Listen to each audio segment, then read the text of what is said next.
Is the United States of America directly responsible for what many are calling the beginning of World War III? Well, that's what we're going to discuss in today's video. Because what we do know is that multiple officials from around the world are saying that the United States is in the middle. We are in the thick of it. And we will determine whether this turns into a wider regional war or if this goes away. Now, I'm going to explain what's going on in just a moment. All I ask is if you enjoy these daily updates, do me a favor, go ahead, hit that like button, and let's begin.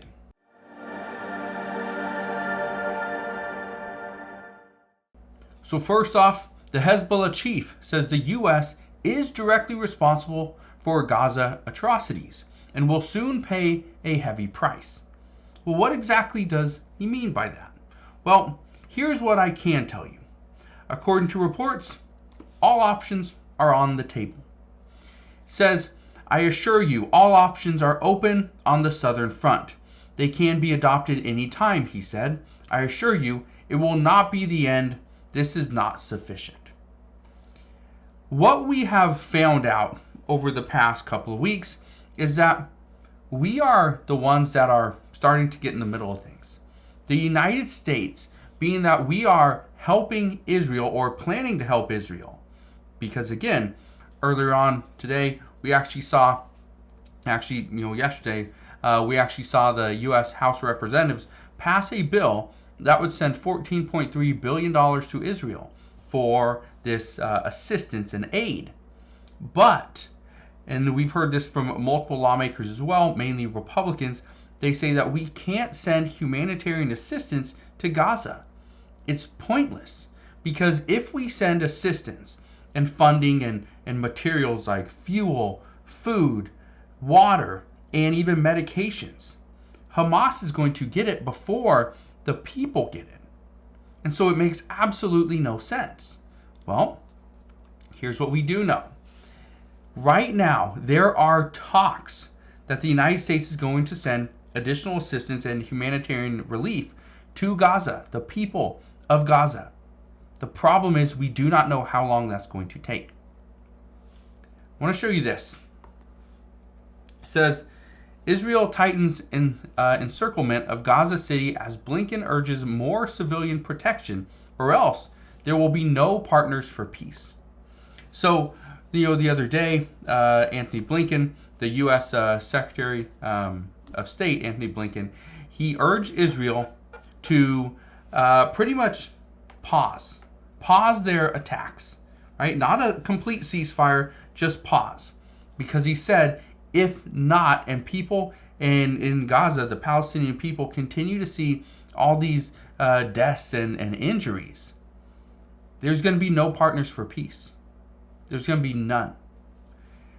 But he didn't just warn about Israel and Gaza. He also warned about another country, Lebanon. Because what he says, I want to show you this. It says right here that there'll be no partners for peace. Meanwhile, Israel warned that it was on high alert for attacks on its northern border with Lebanon as fears grow that the conflict could widen. Here's what's happening right now. There are over 100 fires in Lebanon, and it's killing their olive trees. Okay, these are trees that have been there for years, right? Decades. And now the people of Lebanon are saying that's because of the shelling that's going on in Israel. And Israel obviously is, saying that no, that's not the case. There's no fires.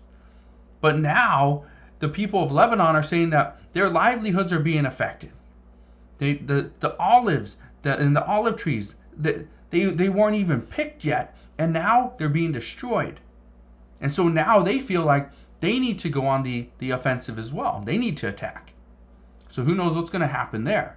But again, according to the reports, Secretary of State Anthony Blinken, even though he urged Israel to just allow the United States to provide some humanitarian aid, protect the Palestinian people, Israel says no, that we can't do that because that would be giving in to Hamas. So where do we go from here?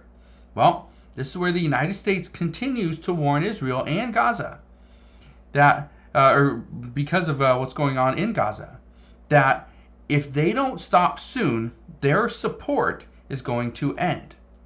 And it's not just support from the United States. It's many support from other countries as well.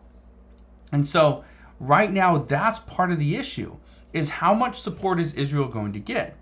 Well, here's the thing. The U.S. House of Representatives already passed a bill that's going to send $14.3 billion to Israel. It's likely not going to pass through the Senate, and President Biden would veto this bill anyway, but there looks like there's a sliver of hope from Israel that the House of Representatives and the United States is going to provide some assistance. So because of that, they're waiting, they're being patient, and they don't want to go and call a ceasefire. They don't want to put a pause on this to let civilians get out. They want to continue hammering that area. Now, I want to show you this video. This video is actually from about a week ago. This is from a top Hamas official. He's threatening to finish off Israel. Whether or not this is going to happen or not, again, we don't know. But I want to show you this clip. Here it is right here.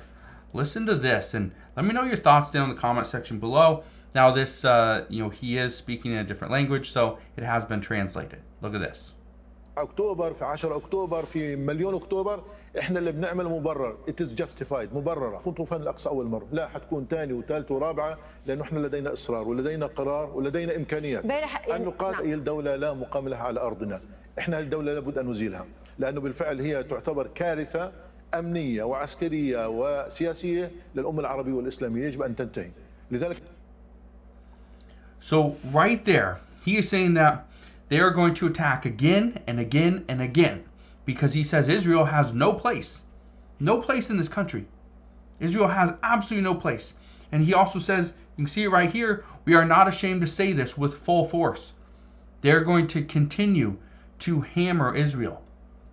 If it stops, and again, this is why we're seeing all these reports, if we do see a ceasefire from Israel to let the Palestinian people get out, the problem is Hamas may be like, no, there's no pause in war. We are going to now hammer you again. And so that's where some people say, we can't wait.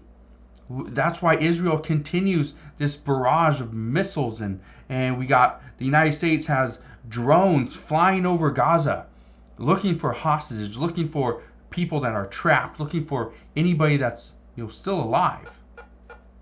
It's turning into a massive issue. And now we're getting pro-Palestinian protests here in the United States. And this isn't even coming in areas where there are, a lot of Palestinian people like New York, Chicago, Detroit, New Orleans. This is coming in other areas as well, other cities, where now the American people are wondering, well, what's really going on?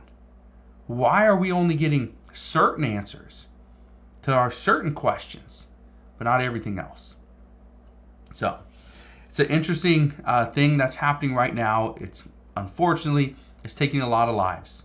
But, and I saw this the other day, and I thought this was very interesting. When Hamas attacked Israel, and we saw 1,400 people lose their life, if we take that same number based off the amount of people that lost their lives versus the amount of people in the country, if we equated that to the United States, that would mean about 50,000 people in the United States would have lost their lives. Okay, that's apples to apples right there. So let me know your thoughts. Do you think the United States is directly responsible for everything that's going on? Because according to many reports, they say the U.S. is the one that's pretty much driving this bus. And if President Biden and the United States told Israel, you need to stop. No more. You are done. You cannot do anything else. They say Israel would stop. The Palestinian people would be perfectly fine. But what happens with Hamas? So that's what we know at this time. As always, as I know more, I promise I'll come back on and share all the latest news and updates. But again, thank you guys for watching. Consider subscribing, and I'll see you guys on the next one.